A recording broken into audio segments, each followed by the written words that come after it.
Let's go over to Jason, who joins us on the Final Word phone-in. Good evening, Jason.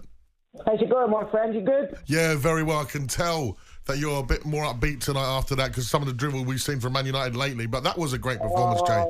I know, it was absolutely terrible. I thought it was going to be a bloodbath today. I really thought it was going to be a bloodbath. But United played well. I didn't watch it on the telly. I had to listen to it on the radio. Well, obviously on the radio.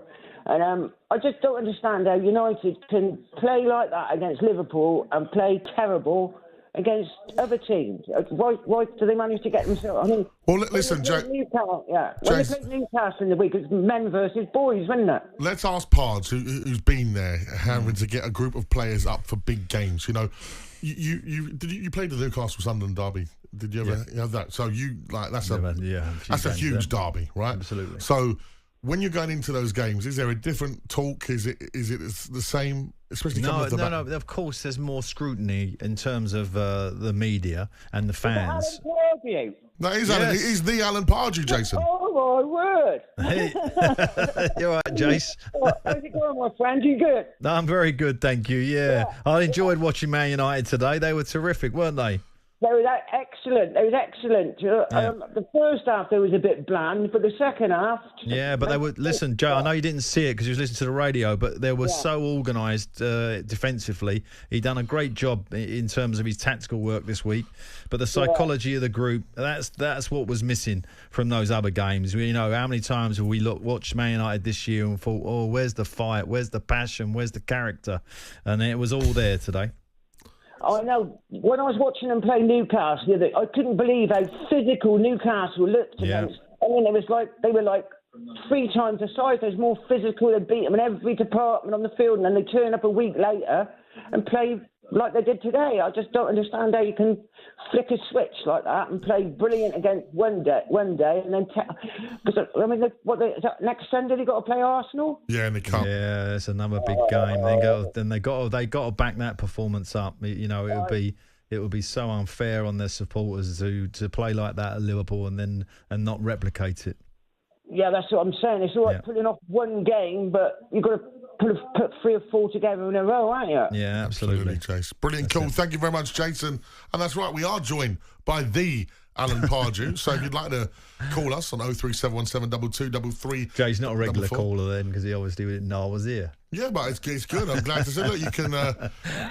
nice to hear from him. And Matt just messaged, said, hi guys, great show. I didn't know Ian Holloway was a Man U fan. It did sound a little bit like old Holloway there. Well. It's like, Pardew, you're back on the radio, eh? Back on the radio. Back on the radio. Yeah. If you want to call Pardew... You know United fans, they come from everywhere. Oh, they do. You know. Right, before we get back to the phone lines, let's hear from the Liverpool boss, Arne Slot, who spoke to talkSPORT's chief football correspondent, Alex Cook, about the title race and how it's still wide open. Could this be a bit of a reality check to people who think Liverpool are just going to win the league by a distance after Arsenal and Chelsea dropped points yesterday? Because you clearly don't think it's going to be that easy. No, and for them dropping points, for us dropping points, that tells you the whole story about the Premier League. And for me, it's a bit weird that I have to tell the people in England because everybody knows here how tough of a league it is, and that it's every game you have to fight so hard to collect the points. And today you could see it, yesterday you could see it. So many games to be played. But the good thing for me was that our players tried absolutely everything to get a positive result. Just kept on going till the end. But unfortunately, we couldn't take the 3 points.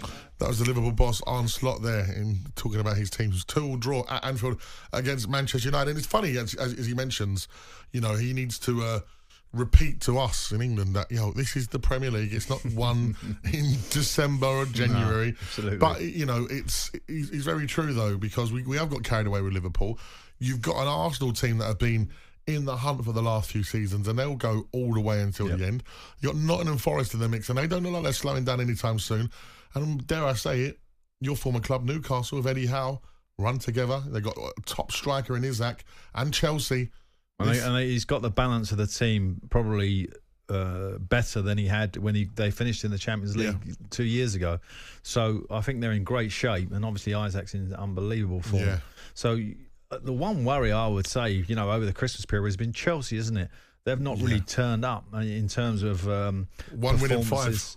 Yeah, and you know they look like in danger of losing that Champions League position. They got to be very, very careful and find their feet again. Well, that's where Manchester City can sneak back in because you got Man City, Newcastle sniffing, you know, and Aston Villa. Don't write them out either, you know, because they're going well in the Champions League as well, Villa. So they've still got a big season to play. That's without, you know, as we say, the two kind of, let's call them, I don't want to call them outcasts, but Forest and Bournemouth.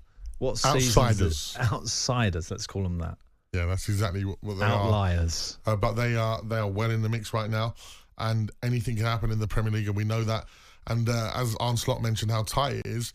You just look at the results over the last couple of weekends: 2-2s, 2-1s, 1-1s. It's so tight between clubs. Yeah, but listen.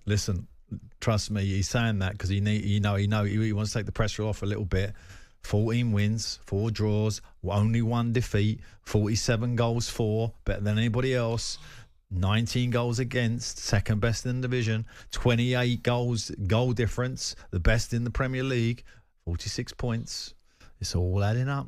On AM, on DAB, via the talkSPORT app and on your smart speaker. talkSPORT.